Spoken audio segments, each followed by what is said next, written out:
This is If My People Bible reading part 164. We are in the book of Second Chronicles. Um, of course, Second Chronicles comes after first because in actuality, Ezra is the writer of Chronicles. It's just totally given away by his writing style and so forth. And Chronicles was a single scroll at one time. It was not first and second, but it's been divided up because the first part brings up all about David, and the second part is after David's death and Solomon, all the way to the time of Ezra.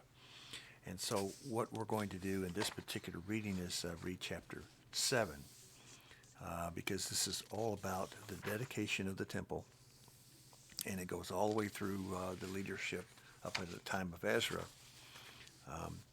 But the apex of Chronicles is the detail, and the second part is who wrote it, Ezra, and the third part is what is it they're really wanting to say. Chapter 7. When Solomon finished praying, the temple has been built, took 7 years, on the backs of the people in Israel, and financially expensive, and through the inside and outside of Israel, even through Sidon and through Lebanon, and through ships that hauled down the wood. They didn't carry it through cart or 18-wheelers down to Jerusalem.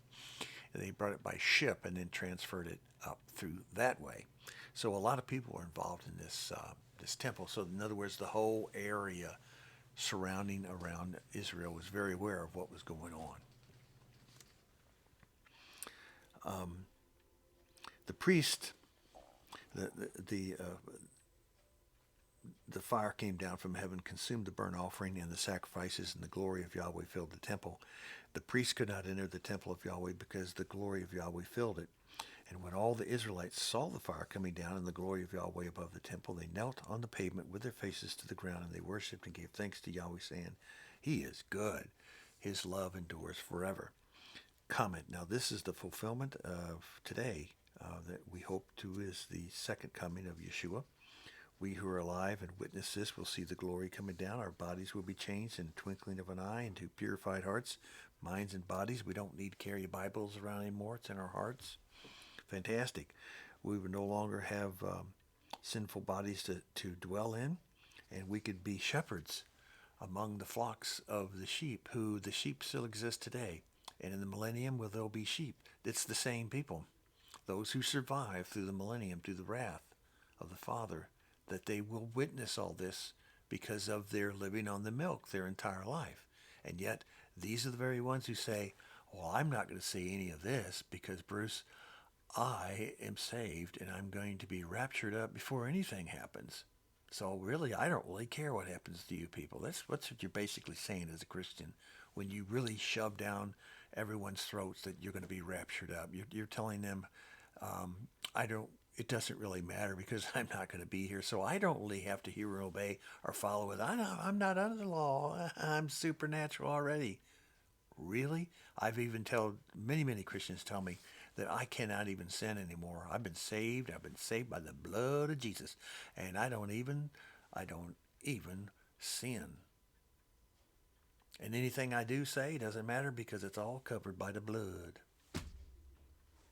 Wow. The reason I use that slang term now is I lived in the South for a while and have a right to say I'm also from the South. And one of the most insulting things you could ever say to anyone comes from the South. And it usually comes from a female who says this. Look at them people over there. Bless their hearts. Bless their hearts. You know what that means? That means they're so stupid that they don't even know what goodness is. But I do. I do. Bless their hearts. That is insultive. And it's a sad situation, but I guess you just make light of it and go on. We hope. We have the hope and the blessed, the mercy and the grace that Yeshua will take us up. And some people think it's pre-trib and mid-trib and post-wrath trib and post-trib, premillennial, post-millennial, great white throne. Great white throne is the last. That's when every single dead person on the face of this earth since before Adam and Eve rises up from Adam and Eve on, rises up for judgment. And if you go on that premise and you have the hope and the grace and the mercy that happens before that, that's fantastic. But if you have anything from pre-trib all the way to what I just mentioned, and you're wrong, that is something you should not be putting your cards on. You shouldn't bet your money on it. You bet your money on what you know is the worst case scenario and you hope for the best. So, as we know in Revelation, that we read it, we've mentioned it 9 or 10 times already, that who's going to be ruling and reigning with Yeshua? In Revelation, it says it point blank. Well, those in the first fruits. Well, who's the first fruit? Yeshua. And who's the next one's coming up? That's the first fruits in Revelation.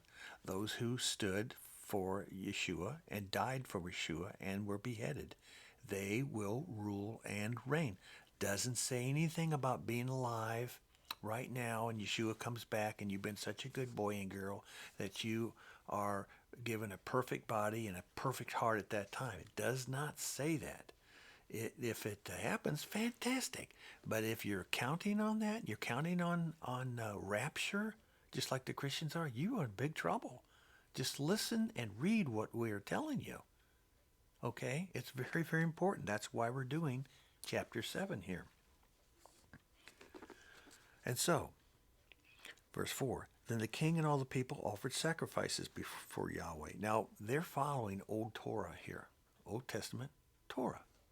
So, in the future, will we be burning and slaughtering animals and blood and guts and gore? So much sacrificing, just like Solomon did that day that we're talking about here, just that day, that blood is just running down to the valley of Hinnom? No. Well, how do you know that? Because Yeshua is the last blood sacrifice for the sake of blood. You cut a goat and you let it drain just for the sake of watching it come out there. And then you can burn all this into a savory fire so Yahweh loves the smell of it. It smells like, you're cooking out a barbecue. No, we don't do that anymore.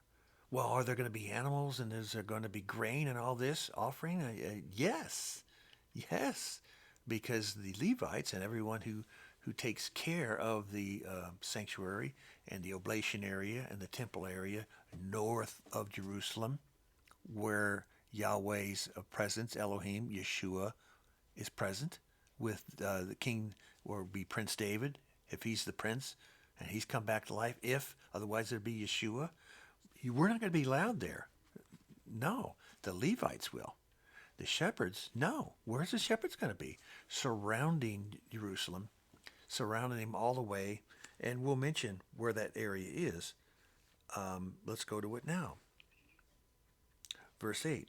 So Solomon observed the festival at that time for 7 days, and all Israel, the land and the people, with him a vast assembly, people from Lebo Hamath.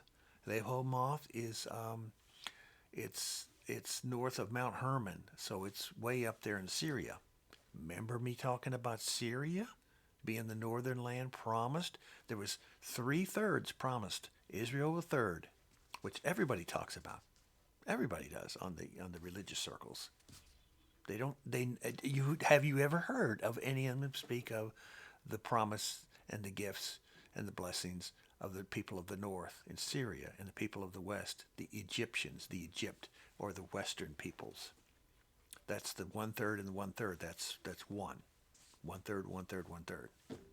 And there, where's the land? Where's the Wadi of Egypt? All the way to the western edge, the westerners. We've been talking about this now for multiple books.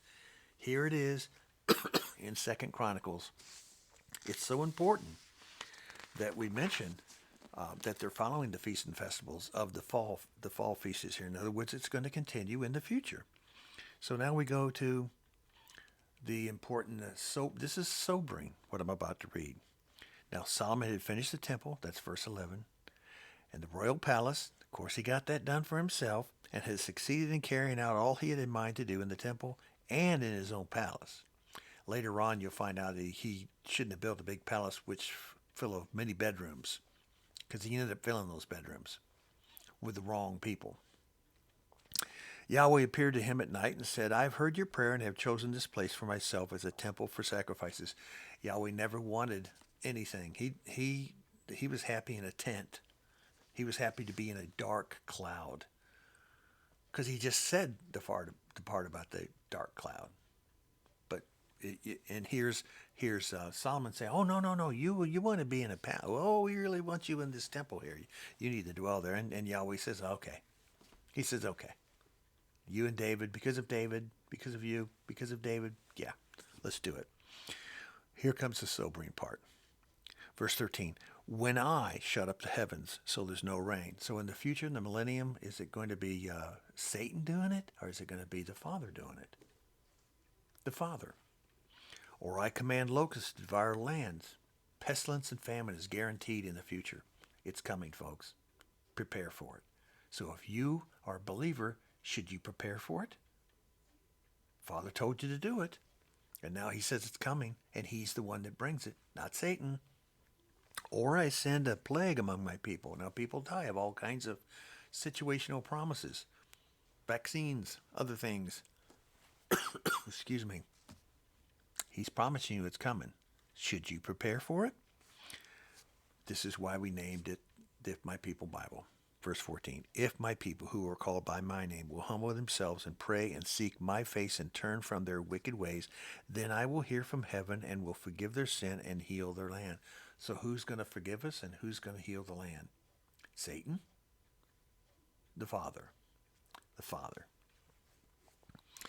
Now, verse 15, now my eyes will be open and my ears will be attentive to the prayers offered in this place. Where's the place? He's talked about the temple. Now, because his son comes later on, which is the promise made, his eyes are going to be open. His ears attentive to the prayers coming from this place, coming from the temple. Who's the temple? You are the temple. You are the temple. There was a vision in Ezekiel for a temple, and if it comes down and built by Yeshua, that's fantastic. If it comes down from heaven, then during the millennium, that is fantastic. If it doesn't come, listen to what I'm saying, if it does not come until after the great white throne judgment, when it comes down and everybody is translated into supernatural human beings, because they're brought from the dead, and the living are also translated into the same. They're spiritual bodies. There's going to be judgment on the spiritual bodies at that time, and the bad ones go to the bad place, and the good ones go to the good place. That we know. So just how many raptures and how many judgments are going to go through? I'm saying there's only two. There's first fruits, and then those who died and were beheaded. That's part of the one. There's the promise right there in Revelation. And then there's another one, which is a rapture of everything at the great white throne judgment. And if I'm wrong, then that is a blessing that everything comes before that. It's all good. If I'm right, and others who are planning for pre-trib and rapture and rapture and mid-trib and all this other stuff, and it doesn't happen, they will fall away from the faith. Isn't there something in the Word that says that many will fall from the faith in the last days? Each time we go through a level that's what I expected. That's what I expected.